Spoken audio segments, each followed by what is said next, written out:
Pemirsa, viral seorang anggota Satpol PP Kelurahan Srengseng, Jakarta Barat ini menegur pengendara motor yang naik ke trotoar menggunakan bahasa Inggris. Aksi ini pun tuai apresiasi dari warganet. Good morning everyone. Let's get the ball rolling. Get off the sidewalk please. Get off the sidewalk. Get off the sidewalk. Get off. Get off the sidewalk. Yeah, get off. Slow down. Get off the sidewalk. Get off. Please. Sambil mengatur lalu lintas, anggota Satpol PP ini menegur pengendara motor yang nekat melintas di trotoar. Bukan teguran biasa, ia menegur menggunakan bahasa Inggris. Selain terhibur, sejumlah pengendara merespon dengan baik dan menurunkan motornya dari trotoar. Belakangan diketahui sosok dalam video itu adalah Dede Wahyudi atau akrab disapa Mr. Dede, anggota Satpol PP Kelurahan Srengseng, Jakarta Barat. Ternyata Dede sejak lama belajar bahasa Inggris secara otodidak lewat film hingga koran bahasa Inggris. Video aksinya fasih bahasa Inggris pun viral dan mendapat apresiasi dari warganet hingga bertemu dengan Gubernur DKI Jakarta Pramono Anung.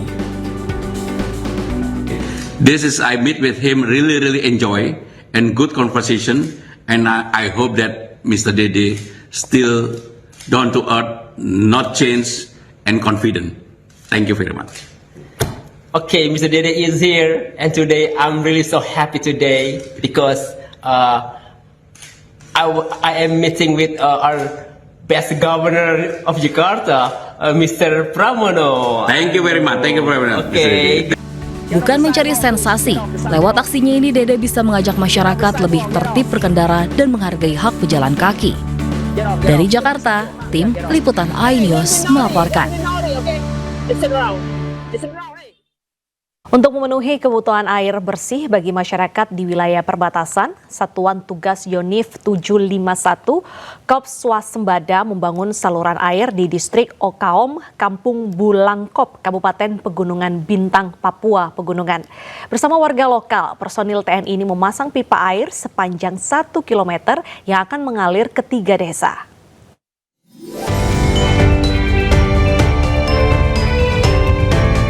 Untuk mensukseskan program pembangunan strategis nasional di wilayah perbatasan, Tentara Nasional Indonesia melalui Satuan Tugas Yonif 751 Komando Operasi Swasembada melakukan kegiatan pipanisasi untuk memenuhi kebutuhan air bersih bagi masyarakat di Kampung Bulangkop, Distrik Okaom, Kabupaten Pegunungan Bintang, Papua Pegunungan. Pemirsa, saya sedang berkumpul bersama dengan warga dari Desa Bulangkop, Distrik Okaom, juga sedang bersama petugas dari Satuan Tugas Yonif 751 Swasembada. Ini kami sedang melakukan perencanaan untuk melakukan pemasangan pipa aliran air, pipa memanunggal air di Desa Bulangkop, Distrik Okaom. Personil Satgas TNI bersama warga bahu-membahu memasang pipa sepanjang 1 km yang nantinya akan mengaliri air ke 3 desa di wilayah Distrik Okaom, di mana satu dusun dihuni 70-100 kepala keluarga. Namun yang menjadi tantangan, sulitnya sumber air yang akan dijangkau karena berada di lokasi yang curam dengan ketinggian 1.900 meter di atas permukaan laut. Kita gelar ada kurang lebih 1 kilo 100 meter di ketinggian 1.900 mdpl. Jadi kita menggunakan sistem gravitasi. Kita di atas nanti kita pasang penangkap air, kemudian kita salurkan dengan pipa. Dan di sini ada pipa primer untuk masyarakat. Ada 3 titik nanti kita berikan. Sementara itu, warga di Distrik Okaom sudah lama tidak tersentuh pembangunan infrastruktur, termasuk saluran air bersih. Air bersih ini dari tahun ke tahun saya minta ke Pemda juga, belum pernah diperhitungkan. Tapi karena TNI hadir, akhirnya air ini sudah mulai mau masuk. Ini saya bilang mengatakan ya terima kasih banyak. Selain membantu pembangunan seperti saluran air bersih ini, personil Satgas Swasembada juga berperan vital dalam menjaga keamanan dan stabilisasi di wilayah perbatasan Papua. Dari Pegunungan Bintang, Papua Pegunungan, Muharlin, iNews melaporkan.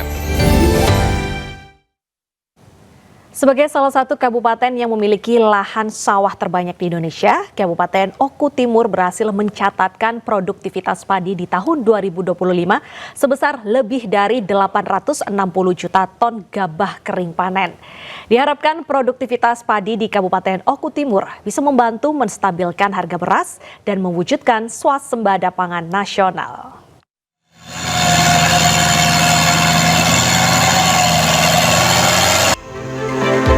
Kabupaten Oku Timur berhasil mencatatkan prestasi gemilang di bidang pertanian dalam hal produktivitas dan produksi padi.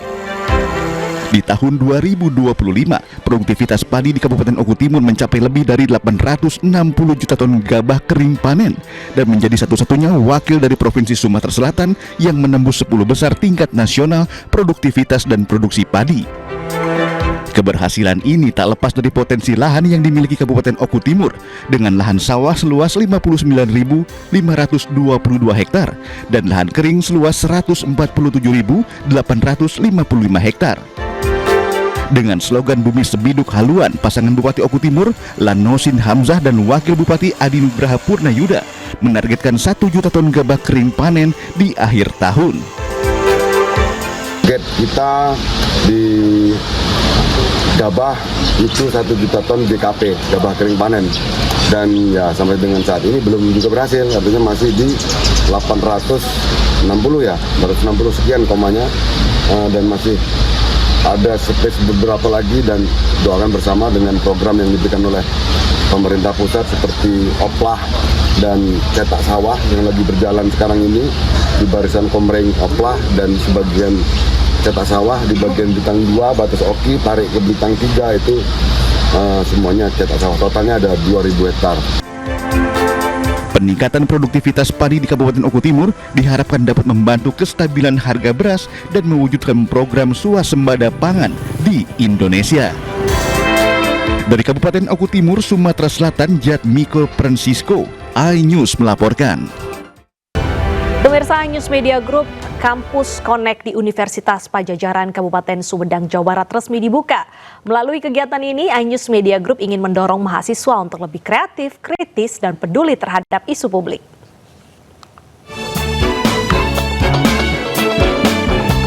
CEO iNews Media Group Angela Tano Sudibyo mengajak mahasiswa Universitas Padjadjaran untuk tetap kritis, bijak, dan cerdas dalam menyikapi arus informasi di era digital. Hal itu disampaikan dalam kegiatan iNews Media Campus Connect yang resmi dibuka di Gedung Balai Sawala Rektorat Unpad, Kabupaten Sumedang, Jawa Barat. Dalam sesi interaktifnya, Angela membuka dialog dengan mahasiswa mengenai maraknya penyebaran berita palsu di media sosial. Selain itu, Angela juga mengapresiasi tingginya antusiasme mahasiswa Unpad terhadap program iNews, khususnya Rakyat Bersuara, yang diikuti lebih dari 500 peserta.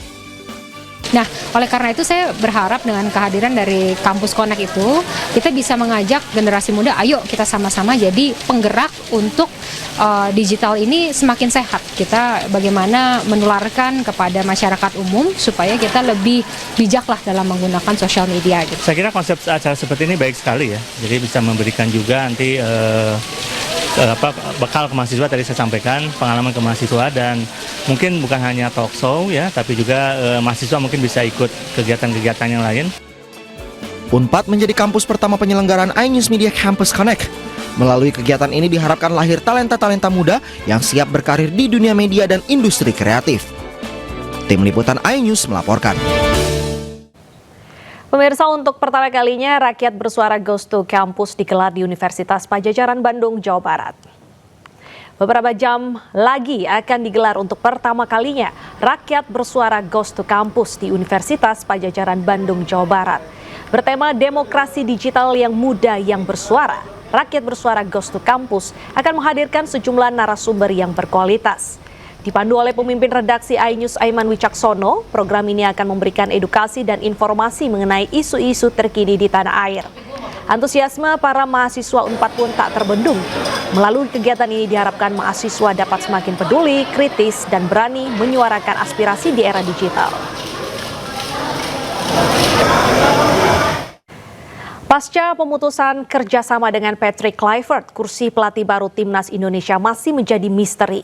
PSSI memastikan keputusan akan dibuat sebelum FIFA Matchday Maret 2026. Dan informasi ini sekaligus menutup jumpa kita di iNews siang hari ini. Temukan informasi terbaru lainnya di www.inews.id dan cuplikan tayangan berita iNews dapat Anda saksikan di kanal YouTube @officialinews. Selanjutnya Anda akan menyaksikan Pemimpin Rakyat bersama Kevin Pakan. Pemirsa, update informasi terbaru Anda dengan berita-berita aktual juga hangat dan sejukkan dulu dengan air mineral yang murni dan alami. Saya Bernadetta Ginting pamit undur diri, selamat beraktivitas dan sampai jumpa.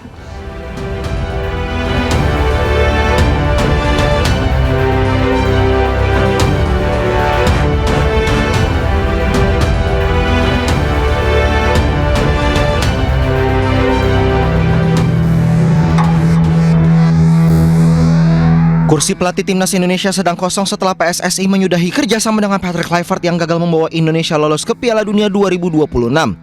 Selain Kluivert, PSSI juga menyudahi kerjasama dengan staf kepelatihannya. Sampai saat ini belum ada perkembangan mengenai sosok pelatih baru timnas Indonesia. Kendati demikian, PSSI memastikan kursi pelatih timnas tidak akan kosong terlalu lama karena PSSI menargetkan penunjukan dilakukan sebelum bergulirnya FIFA Matchday Maret 2026. Nanti kan sampai hari ini saya belum dapat dari Sekjen mengenai hal itu, jadi belum bisa dapat informasi, jadi nggak tahu gitu. Jadi masih belum ada informasi lain karena sampai hari ini kita belum ada informasi siapa calon-calon pelatih itu. Apalagi kebutuhannya kan mungkin nanti baru Maret kan, FMD berikutnya kan Maret. Karena kalau sekarang kan udah FMD-nya dipakai oleh tim U22 SEA Games.